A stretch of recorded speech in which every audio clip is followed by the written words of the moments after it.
Hello and welcome to Pilates Students Manual, a podcast helping you get the most out of your Pilates classes. I'm Olivia and I'll be your host. Join the conversation and share your thoughts on Instagram at Pilates Students Manual. You can support the podcast by visiting buymeacoffee.com/Olivia Podcasts. Let's learn something new.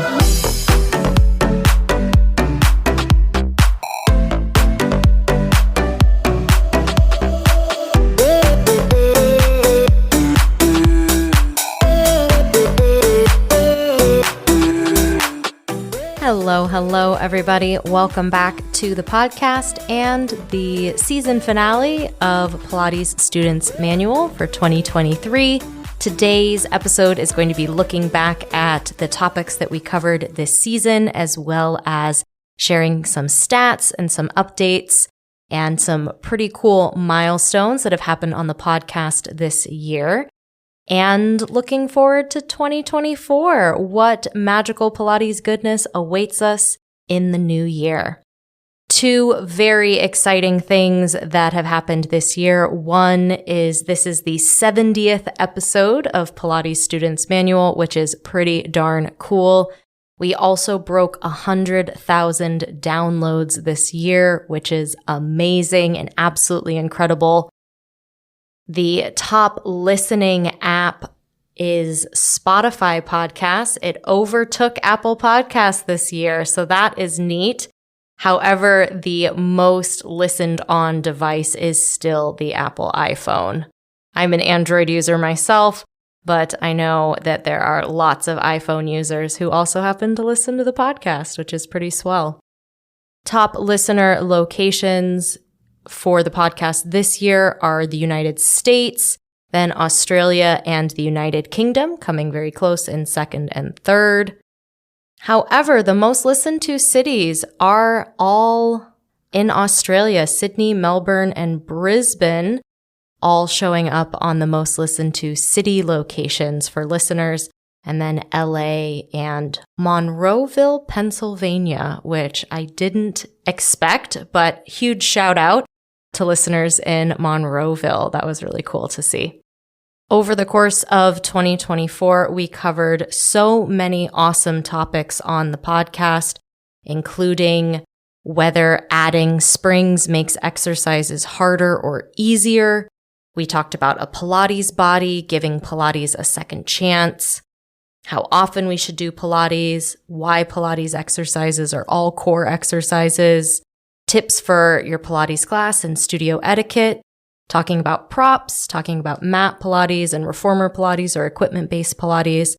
We talked about Pilates jargon, and we talked about absolutely normal human variability, that different bodies will look different when they make the same shape. So I really love this. I feel like a lot of episodes were answering questions that I either got on Instagram or got from students in my classes that they wanted to know. Why do we do exercises on the springs that we do them? Should I add a spring here? And sometimes the answer is, yeah, you should add a spring here, especially as you get stronger, especially as what you're looking to challenge yourself in the exercise changes. Adding a spring is amazing. But so is subtracting a spring. As always, ask your Pilates teacher if you can have a one-on-one session to really talk through, hey, these are exercises that show up a lot in classes and I'm not feeling challenged here. Like, what can I do to, take this exercise to the next level? Pilates teachers love talking about that stuff, and they would be more than happy to work with you and help you find a new way to challenge yourself in every exercise. A lot of myth busting in terms of Pilates bodies, ideally moving away from a very toxic marketing strategy that, if you do Pilates, you will look like a ballerina. That may not be the case, whether it's from a genetics thing or it's like, what do we actually want our bodies to do? Aesthetics is one piece, but there's so much more that we can do in Pilates, so much more ways to grow, in my opinion. I think a little bit more interesting ways to focus our energy, doing really cool stuff through Pilates. We talked about giving Pilates a second chance. So sometimes you try Pilates, I think reformer Pilates. Some of us, we get on the reformer, we absolutely fall in love. Some of us get on a reformer and are like, what the heck just happened? What was that? And if you are in the camp that, oh my gosh, what was that? Do I like that? I don't know. It was pretty weird. We definitely talked about giving Pilates another try with an open mind because it is very different from other forms of exercise. Pilates has its own language, as we talked about in Pilates jargon. There's a lot of anatomical words that come up. There's a lot of Pilates vocabulary talking about the apparatus and the exercise choreography that is like super specific to Pilates. So if you tried it and you weren't entirely sold, definitely recommend trying it again. As far as how often you should do Pilates, I feel like a lot of the question answers are like, it depends. But depending on the intensity of the exercise that you're doing, depending on what other types of exercise you're doing in your week, depending on what your physical capacity is. So if you are already exercising a ton and then you're adding Pilates in, it's going to be very different than if you haven't exercised at all and now you want to start Pilates. Like maybe Pilates every day isn't the starting point, but maybe once or twice a week is. So it really depends on how Pilates is going to fit into your overall wellness picture. But we know from physical activity guidelines, which was an episode way back in the day, that we want to be doing 2 to 3 strength training sessions per week and then 150 minutes of moderate intensity cardiovascular activity. And you can check all of those boxes by doing different types of Pilates, by doing, a cardio sculpt class or a jump board class or a circuit class, or maybe you also jog to get your cardio. And then Pilates would be your strength training. So 2 to 3 times a week is a great place to be. But everyday Pilates is also a great place to be. But every workout may not be the most intense, super strenuous form of Pilates if you're doing it every day. Or maybe that's what you want to build up to, We have different goals. We talked about how the core shows up in Pilates, shows up in all Pilates exercises because Pilates is an integrated system. We're not doing one movement with one muscle in isolation. All movements are really full body movements, are really big movements. And we need our core to support us in our breathing, to support us holding us upright, holding us in a plank, just giving that support to exercises, let alone contracting and making shapes as well. We talked about Pilates class etiquette and tips for taking class, really setting yourself up for success in your studio classes. We talked about using props because props are amazing and they can add challenge, they can give us support, they can do both things at the same time, which is pretty awesome.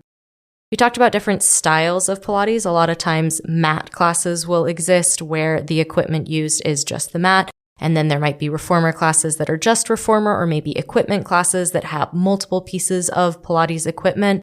Not all Pilates studios have all the pieces of Pilates equipment, or maybe they only have them in the private studio for one-on-one sessions. Maybe you do reformer Pilates and it's reformer and chair, or maybe it's reformer and tower, something like that. But we talked about what those different class types will entail, as well as the pros and cons for each of them, talking about the price point as well as the adaptability. All Pilates is groovy Pilates, and it's all good. And depending on where you are in the world, depending on your budget, that might influence what types of classes you take. But there is no bad type of Pilates. There is no less worthwhile form of Pilates to do.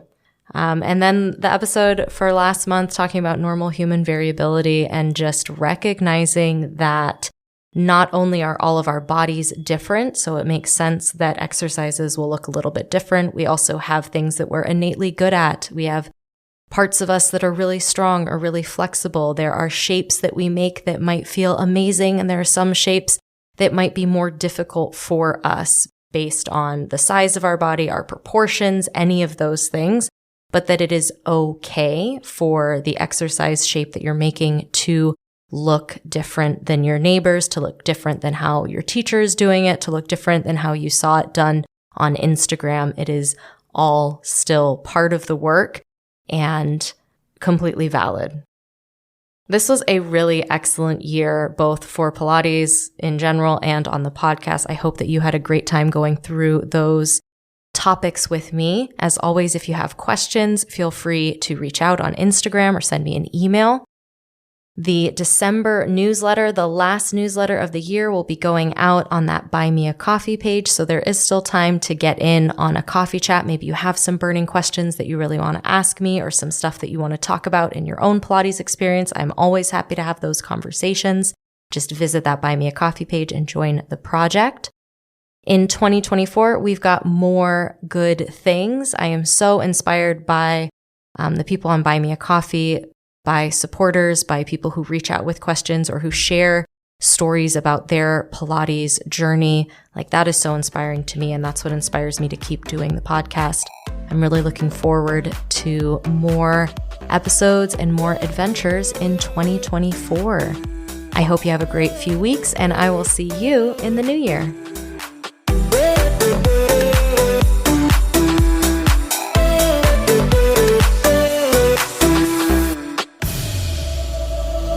Thanks for tuning in to this week's episode of Pilates Students Manual, a podcast helping you get the most out of your Pilates classes.